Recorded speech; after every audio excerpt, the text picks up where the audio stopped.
أعوذ بالله من الشيطان الرجيم بسم الله الرحمن الرحيم الحمد لله رب العالمين وبه نستعين وهو خير الناصر ومعين وصلى الله على سيدنا محمد وآله الطاهرين اللهم صل على محمد وآل محمد وعجل فرجهم.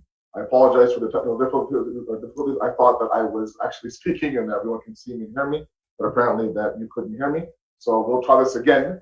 And it happens sometimes in the online format, but inshallah you'll be patient with me. I don't know what happened. Usually these settings are every day for me, but I'm not sure what happened today. But I'm assuming everyone can hear me and see me okay. If somebody can give me a thumbs up, I think that'll be good. Inshallah everybody can hear me okay. Let's recite a salawat, please. Allahumma salli ala Muhammad wa ala Muhammad wa ajil farajahum. Our discussion has been revolving around understanding the self and how we use this self of ours, the I inside of us, as a vehicle to get to Allah subhanahu wa ta'ala. And unless we understand the vehicle and the wasila towards Allah, we won't be able to truly get to our purpose and destination. And yesterday we talked about the fact that really, if we can summarize what we're doing in this world, we're doing our best to actualize that potential that God saw in us on the very first day of creation with the angels. Where Allah subhanahu wa ta'ala now, kind of like I mentioned last night, according to Tafsir, that Allama Tabatawi says that this was a very silent response. That look, you don't know what I know about this world. So now naturally we have to now understand the process of building the self inside of us, building the I inside of me. Okay. And there is a process. Now Ayatollah Ibrahim Amini, may Allah have mercy upon his soul, he just passed away recently. He was a huge figure for many of us in the Hawza. Somebody who would come to our Hawza for Dars Akhlaq, Khutbah Jummah. We benefited from him immensely. May Allah elevate his soul. He's left behind such beautiful treasures for people like me to benefit from. He has a very nice discussion on this very topic of the self, which I'm using as my main source of research. In there, he talks about the process. The process that he talks about is tahliya, tahliya, tajalli. Okay? It's a three-step process that I'll explain with the help of an example. These are not words that we need to be intimidated by, but these are words that we need to understand. Because what I really want to do now is take the overall topic and filter it down into everyday practical discussions. We are now down to 9 to 10 nights left in the month of Ramadan. These will go by very, very quickly. And we want to make sure that we gain something from at least, these lectures to apply to our life right away. Not that these are theoretical discussions. No, you have to be practical in nature. Now, the process, to give the example I will give you is the backyard. So weather is warming up here in Toronto. Alhamdulillah, it was a nice day today. And inshallah, the weather will continue to climb up towards the summertime. People kind of go out in the backyard and they begin to plant, let's say, I don't know, a flower bed or a vegetable garden or something every year. Now, naturally, it's a process now to plant. You can't just go in the backyard with your shovel and start planting, right? You have to kind of do a little zameen sazi, as they say in Farsi. Begin a little bit of the preparation of the land. The first thing you would do is remove any roots. Remove anything that might block the progress, of those growing elements, be it the flowers or be it the vegetables. Okay? There's no point in me planting, let's say, seeds or planting, let's say, flowers into the ground if there are 1,000 barriers around it to block it from growing. Okay? The first thing you do is you pull out all the roots, get everything ready, and then you dig up the ground, and then you actually begin to plant the seed, and then the actual flower will come. That whole process is referred to in the idea of the growth of the self as tahliya, tahliya, tajalli. Tahliya is that initial phase of pulling the roots out. Okay? If we want to build ourselves towards Allah subhanahu wa ta'ala, then that building of ourselves requires us to first do what? Pull the roots out. Pull those things that are barriers inside of us. So that's the first stage. And then we begin to plant, those moments of taqwa and those moments of akhlaq and those moments of spirituality. Then we can begin the process of actualization of our purpose in this world being Allah's what? Allah's Khalifa, Allah's representative. So what I want to do tonight is I want to be able to begin the process of takhliyah with all of you, myself included. Let's begin to identify those things inside of us that blocks our progress towards Allah.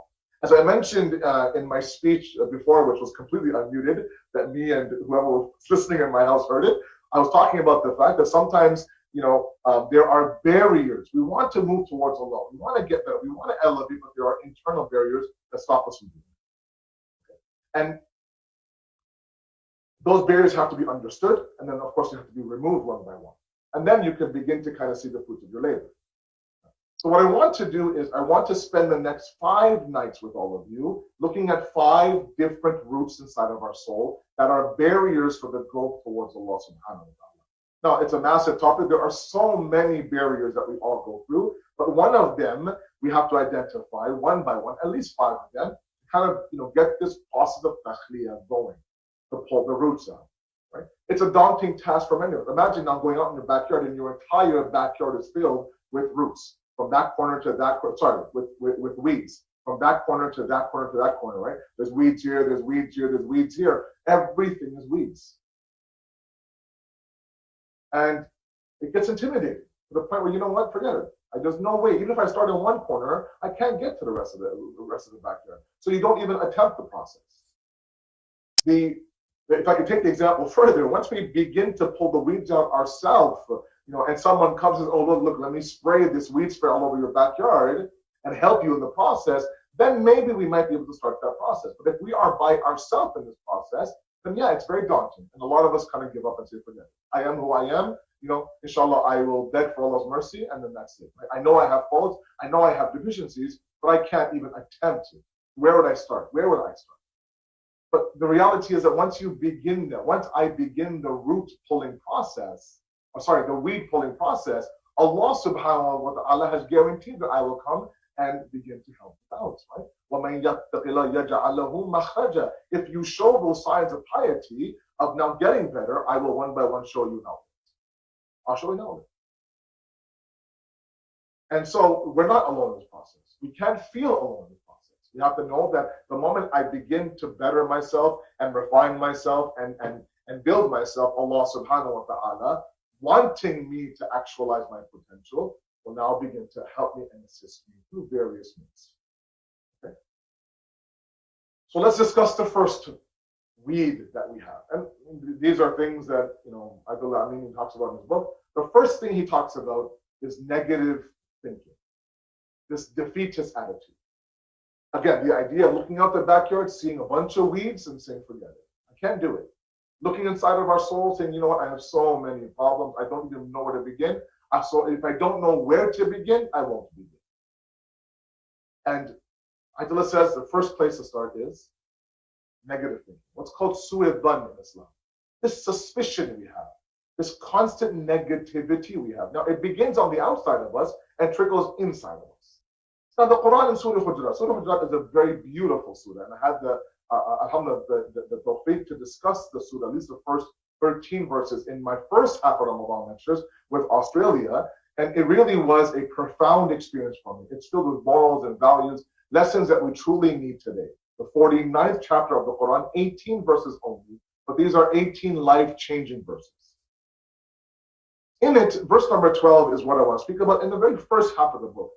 He says, Allah, Bismillah ar-Rahman ar-Rahim, Ya ayyuha alladhina amanu, ijtanaba kathira min al-dhann. Right? Oh, you who believe. And any time that he actually addresses the believers, oh, you who believe, know that what follows is a life-changing discussion. That if we apply these things into our life, we can begin now to purify our life. It's not just, oh, you believe, oh, listen up. It's just kind of like, no, it's actually advice that we need to apply into our life. Allah says, avoid. Avoid what? Suspicion. Avoid having this negative thinking. Inna ba'd dhanni ithmi. For surely, some of this suspicion is actually a sin. It's a sin. Because he later on goes on to say in the verse that what actually stems from this negative suspicion is ghibat and backbiting. So backbiting is actually born from this thing called su'e dhann.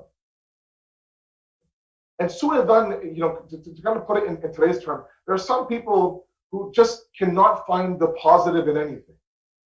There are some people who suspect everybody, from believers to non-believers, from family to friends, from, I don't know, spouses to enemies. Everybody is, for some reason, they have this side glance towards them, that something isn't right here. On the outward, everything positive, a beautiful experience, beautiful night. Let's say, for example, we had people over. It was a great dinner. It was a great dinner party. Excellent da'wah. We had beautiful conversation. We got closer as two families, and we all left on a high. This was beautiful. You have to now come over to our house, sure. And there's always that one person that finds something negative in every experience out there. You speak about somebody in the positive way, and their face now drops. That no, you know what, you don't know them the way I know them. So every individual for them is zira sawal, as they say in Farsi. It's under question, under suspicion. And they end up actually creating drama and creating things that don't exist. And those kind of people are people who live a very miserable life, I'm sorry. Hadith says this, a very lonely, miserable life. They're constantly in fear. They're constantly on edge. They create things that are not there, and they end up giving themselves anxiety and stress. Even to the point where somebody has a simple conversation with them, they think, oh, what did you mean by that? And what is it that...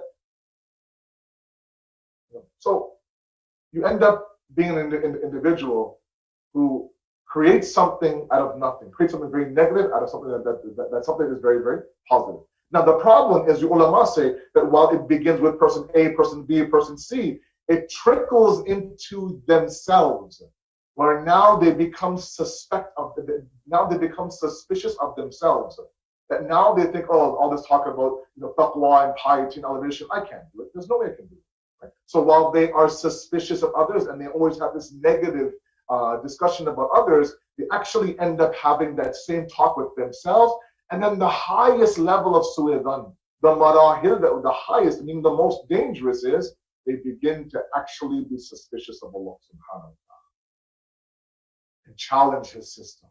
That why, God, would you do that? Or you know what, that God, I don't know, for some reason, God has it out for me. For some reason, God doesn't want to see me happy. I don't know why I work so hard. I work harder than her and him. They have a house and they have vacations and they have a nice car. Meanwhile, I work so hard, I have nothing. Even when they actually get the benefits and the blessings from Allah, they either think it's too late, it's too small, it's not fancy enough. Yeah, but they have a bigger house, they have a better car. Fine, I have a house, great.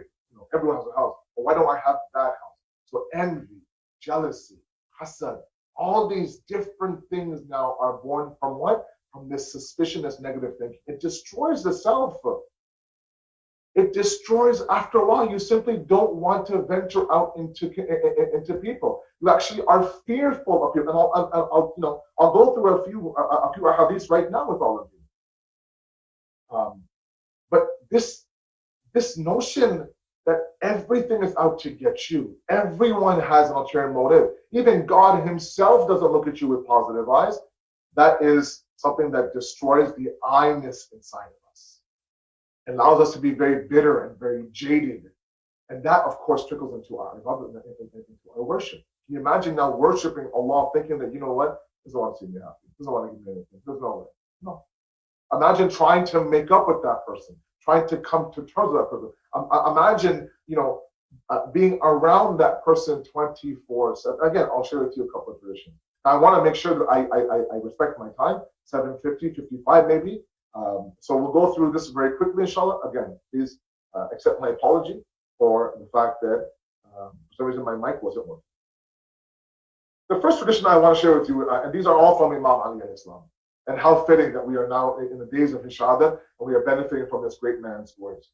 He says, "Man ghalaba alayhi su'edan." Please follow me very carefully. لَمْ يَتْرُكْ بَيْنَهُ وَبَيْنَ خَلِيلًا صُلْحًا. Very beautiful. He said the person who is pessimism, who allows that pessimism to what? Overtake them. مَنْ غَلَبَ عَلَيْهِ. Actually overtakes them.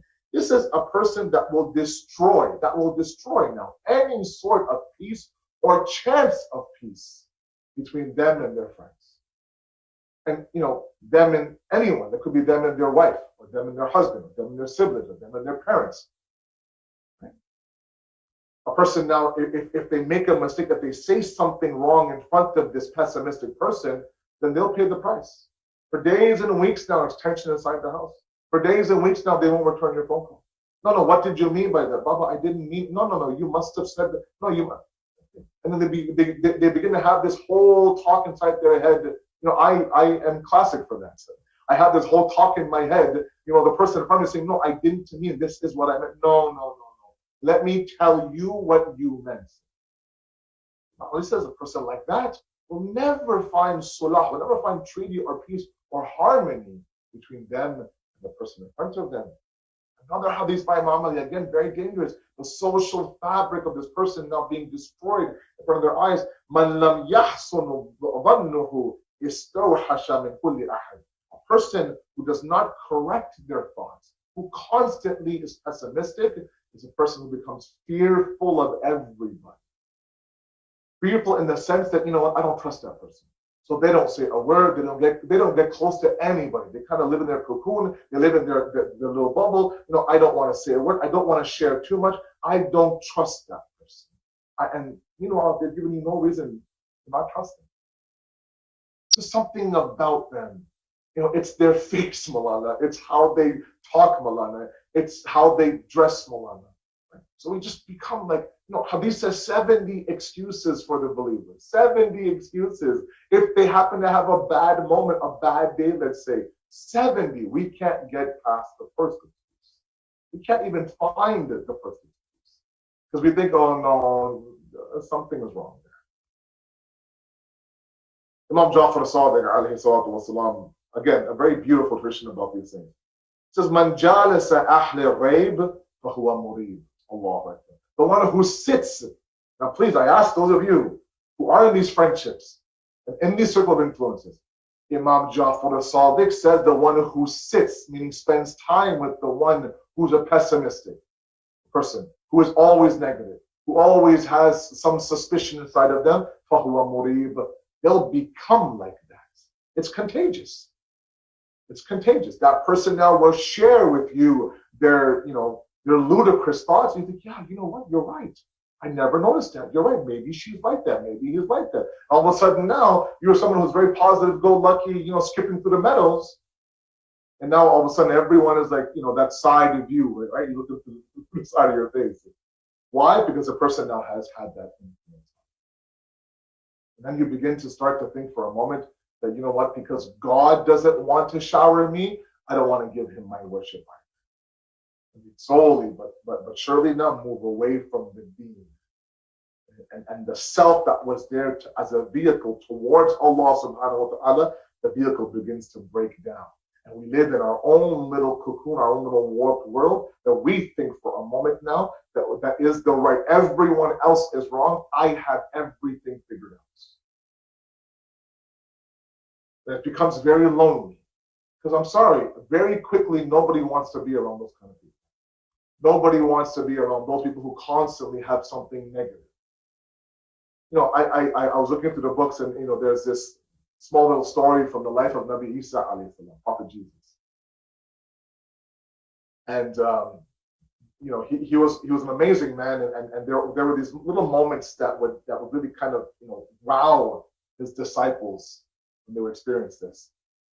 It said one day that Nabi Isa was walking with his disciples or his companions, and they saw the corpse of a dead dog. The dog was lying there, and it's obviously dead, lifeless. It's been lying there for quite some time. Now there's a certain smell to it. The bones are now frilling away. The skin has gotten disgusted. There's flies everywhere, and people are just disgusted by it. And Nabi Isa looks at this corpse or this carcass and says, "Look how straight the teeth of the dog were. Look how straight his teeth were." Meaning, the smell, the flies, the maggots, the dead body, the carcass, oh my God, there might be some blood. But the only thing that Nabi Isa saw was the straightness of the teeth of the dog. That's how we should be. That's husn dhann. That's even in the darkest, most difficult moments, you see light. You see positivity. Right? There are some people like that, right? Like, yeah, and sometimes we think, oh my God, they're so annoying, they're always happy, they're always positive, right? But in reality, our annoyance is not for them, it's the fact that we're not like that. Why is it that this world now overtakes me? And again, I'm going to end it and move towards Masai with one more hadith by Imam Ali, very profound, and I'll paraphrase the hadith, all of you tonight. And he says that when society moves, oh, it's so profound, and something to think about on tonight. When society moves towards the fact that husn dhan is a very common thing to do. Meaning husn dhan, a good way of thinking, being positive, being optimistic, not pessimistic, optimistic in life. When that becomes the norm in society, that anyone who does su'e dhan on anyone else is considered to be dhulm. But when society moves towards su'e dhan and towards pessimism and towards negativity and towards suspicion and towards the idea that nobody truly, is getting along, there is no harmony, humanity, then those individuals actually believe that what I'm doing is good for me, meaning my suspicion protects me. I'm being smart by making sure that I don't let my guard down. I'm not going to let that person come and trample all over. I'm not going to let that person come and create, and create mischief on my behalf or using my name. No, sir. No, I'm on top of my game. It becomes norm, right? It becomes norm. And not only does the I-ness get destroyed, but society's fabric also gets destroyed as well. Think about the fact that right now, it reminds me of a hadith by the Holy Prophet. He says there'll come a time where munkar will become ma'ruf and ma'ruf will become munkar, meaning what? That what was once considered to be virtuous now becomes vicious, and what was once considered to be vicious now becomes virtuous. A complete swap. And the social norms of today now were the abnorm just 10, 15 years ago. And anyone who wishes now to go against those norms are seen as outcasts. Someone who's weird, lives in a bubble under a rock. And that's what Imam Ali is referring to in this hadith. That when society has lowered itself to the point where suspicion is an everyday thing, for you to be positive and look on as what, you're off. Are you okay? Like you're really setting yourself up for a lot of pain.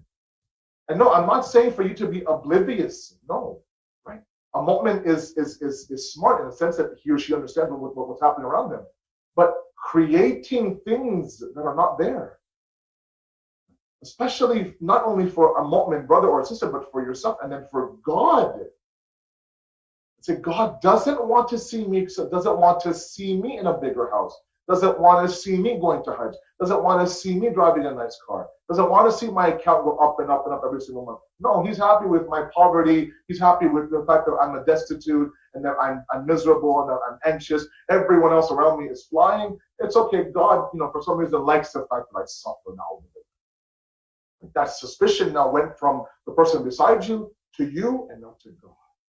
And thus the self becomes destroyed, and any vehicle now moving towards you and Allah now has totally been destroyed.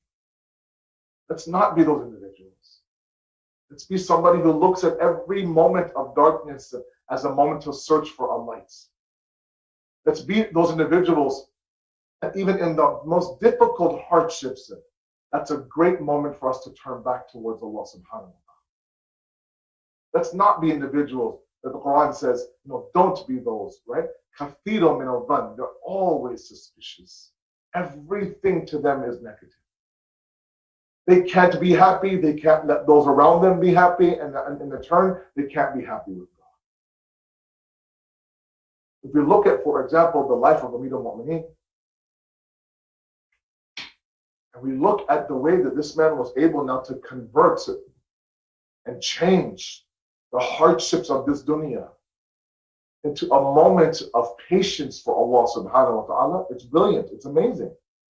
It's such a life lesson during these days of his shahadat for us to truly apply. Otherwise, we've seen individuals in history have a constant negative look on their face, a constant negative outlook on their face as well, outlook on life as well, and what their aqibat has been, what their final abode has been.